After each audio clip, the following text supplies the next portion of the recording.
Hey, dry week is coming up. It's coming up. Let me look at the calendar. It starts, our drink stream is at 1.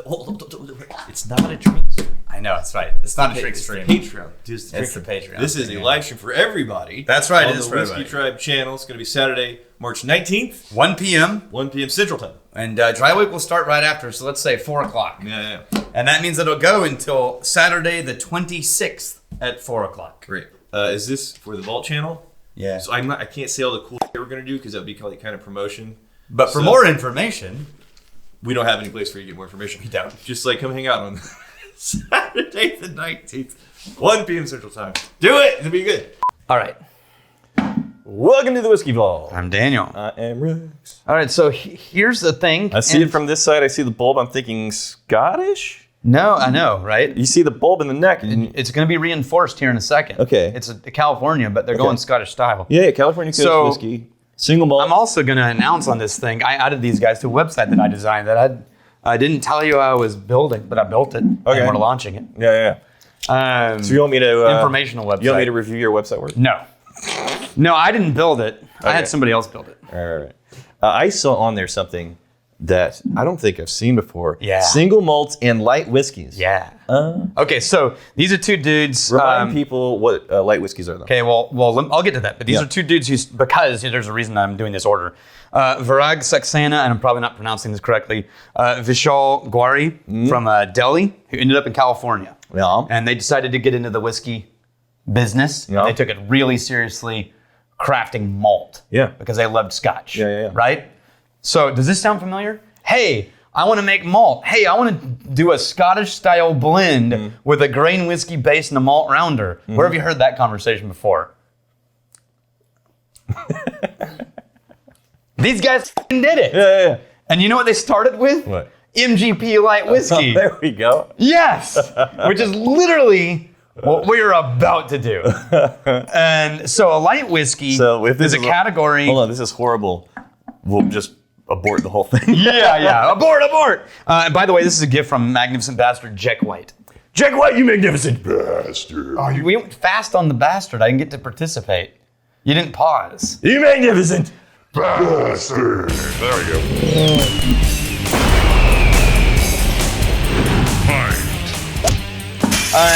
Anyway, so a light whiskey is a category invented in America fairly recently when the bourbon producers were trying to compete with the vodka people, and they started distilling whiskey above 160 but under vodka. So 160 to 190. Yep. Because vodka's over 195, right?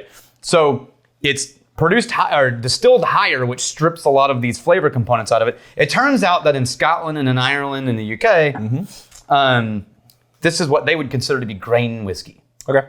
And so a grain whiskey base with a malt rounder in Scotland is blended Scotch. Yeah. Right? In America, it's a light whiskey base with single malts, a blend of. It's effectively a blended Scotch done with American spirits. So that vanilla is familiar.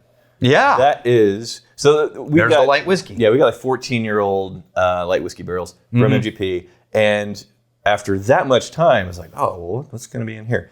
Light whiskey, it's going to be simpler. Yeah. And it was a slightly toasted vanilla cream marshmallow. marshmallow. It's going to be mostly that vanilla note. But there's something else going on here. I feel like this is a lot of light whiskey. Yeah, that's the front leading note for me, is that familiar vanilla. It's a nice That's the same nose direction that I go down with blends. I love it. 42%. Yeah, it's light. There's no young, fainty funk. And you know what? I wonder what the age was on their light whiskey. Because ours is it's 15 at this point. Yeah, who knows? For us. They're gonna have a hard time getting it now. Yeah, well, and again, that was the surprising thing about ours is it's very, very aged, but it doesn't come across as, at least straight out of the barrel, come across as that much time in a barrel. You know, I was thinking that we could order light whiskey that's young and age it all in Texas instead of in Indiana, and probably end up with stuff we could use way sooner. Okay. Even in full-size barrel. You know what I mean? We don't have to wait 14 years in Right. Texas. Right, because if basically that vanilla note, if that's the main thing we want to get out of the barrels, Yeah. well, that's one of the earliest notes you're going to get in something. But not in used oak. Like even our single mom that we barreled 3 years ago, it still tastes young. Okay.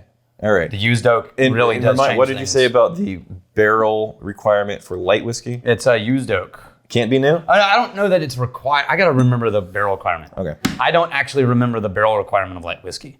Okay. And then But it is typically, when we bought it, it's used oak. behind that vanilla, there's a little bit of that sweet maltiness. Oh, hey. That's a Scotch blend. A little ghosted smoke. Just a ghost of smoke.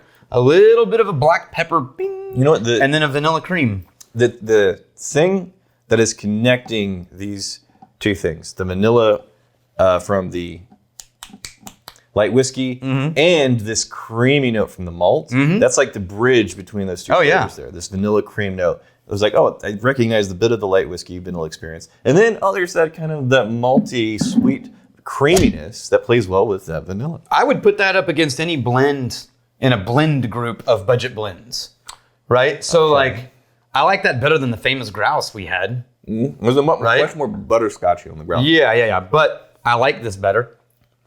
Yeah, it is nice, but the youngness though, I don't Even with the light whiskey. Yeah, I don't think that malt is probably going to have a lot of age on it. It's a young, sweet, not bad malt. It's just once you've had things that are very, very old, you know what age does to something. All right, let's What do you want? let's put it up. Let's really test its mettle. Yeah. By putting up against an aged blended Scotch. Oh, How about that? okay. Right? 18-year-old doers. Oh, remind me to talk to you about that. Right? 18-year-old doers. Yeah. All right. Look at that cork though. Yeah. Ooh, apple. It's metal. Dude, what are you doing? It's like taking a kid into an antique store. It's a thin metal though. It's not heavy. Yeah, like aluminum. Yeah, I want to be able And it's to. only solid because it's wrapped around something I solid. want to be able to huck it. You can't Okay. really huck that. Apples and pastries on the nose. I like the nose better on the Dewar's 18, but take a sip. It doesn't have near the same depth of flavor as This is a very. pastry. It's like almost a Jolly Rancher apple, an apple fritter type of pastry on the nose. Going back, there's more of a peat smoke tang on the. I prefer, even though it's candy apple, I prefer the nose of this. Take a sip though. I prefer the nose of the Dewar's, but there's more body and character and heft. There's heft in this. You know, I would love that as a solid house blend. Yeah, it's nice. Oh, and by the way, he also gave us the STR and the peated, but we already reviewed those. Now he sent us a single barrel of the STR and the peated, Nice, yeah. but not enough to do a standalone. But I'll pour you one if you want to try one. You want to try one of the peated single barrel? All right, run. No, it's right here. Oh, Wardman. You want peated or not peated? Let's go not peated, because I just want to know what like that core base spirit is doing. Well, they used there's peat in that one too. Playing the episode at half speed doubles the content. Only way I can get through Tuesday and Thursday without an episode. But you started doing some shorts. Yeah, What are you doing with the shorts? You want to see one? Well, I'm first reading excerpts from a book. Oh my God. Hold on. If I was going to come up with what is the most on the nose cliched thing that Daniel would do for content by himself? He would read you a book. Yeah. Yeah. Today's excerpt is by Davin DeKermer. Whiskey. Yeah. Today's excerpt is by Davin DeKergamo in Canadian Whiskey. One thing is certain, though, in the marketplace, the most important ingredient in whiskey is not the water, nor is it the grain. No, the most important ingredient is the story. That's it. I'm waiting for like a punchline. Nope. You know what you should do? It's just an excerpt. You know what you should do? Yeah. You change like a couple of words. But don't shh. No. The most important ingredients are these nuts. No, this is if you were doing the shorts. And then close the book, solemnly fade to black. Yeah, just change and give complete 100% attribution to the author. Yeah. Like they actually said that. That's for you.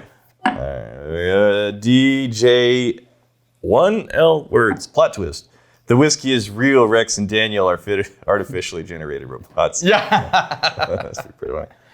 Okay, what did you pour me? I poured you the STR unpeated single malt from 10th Street, a single barrel pour. That's This the is best their thing. stuff. That's the best thing on the table. Mm-hmm. Oh, speaking of, Oh, The apple. oh, guys. Look, the apple note we were talking about here, Yeah. but it doesn't have a lot of body. It's a big old green apple sweetness. But then it shows up with all that body. Damn, guys. That's what the hell was That's good. That's the proof though. There's the body. Yeah, that's because it's almost 60%. single barrel.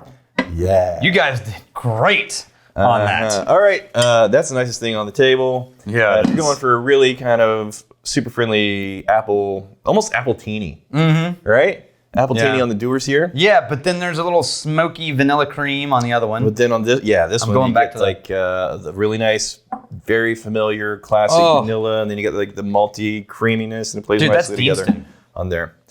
That's up there with Deanston. Yeah, but the proof is higher. I know. Like one of my things with Deanston is it's kind of hard to get your hands on a high proof thing. Yeah. Yeah, this cranks it up. I like it. Okay, here's the fighting, stealing, and drinking. If you fight me, you fight for a friend. Steal, may you steal your liver side. And if you drink, may you drink with us.